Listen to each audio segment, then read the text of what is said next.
સુરતની સચિન જેડીસી પોલીસે પાલ પોલીસ મથકમાં ઇકો કાર ચોરીના ગુનામાં તથા રાંદેર પોલીસ મથકના ઘરફોડ ચોરીના 3 ગુનાઓમાં છેલ્લા 6 મહિનાથી નાસ્તા ફરતા ચીખલીગર ગેંગના રીઢા આરોપીને ઝડપી પાડી કાયદેસરની કાર્યવાહી હાથ ધરી છે। સચિન જેડીસી પોલીસે માહિતી આપતા જણાવ્યું છે, સચિન જેડીસી પોલીસની ટીમને બાતમી મળી હતી। સચિન જેડીસી પાલીવાલ 4 રસ્તા પાસે પાલ પોલીસ મથકમાં ઇકો કાર ચોરીના ગુનામાં તથા રાંદેર પોલીસ મથકના ઘરફોડ ચોરીના 3 ગુનાઓમાં છેલ્લા 6 મહિનાથી નાસ્તા ફરતા ચીખલીગર ગેંગનો આરોપી ઊભો છે।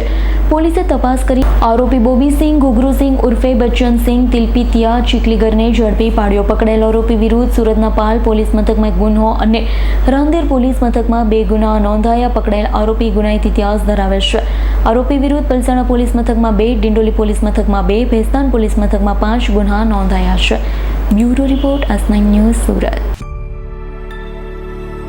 અમારી તમામ માહિતીથી અપડેટ રહેવા માટે જોડાયેલા રહો S9 ન્યૂઝ સાથે।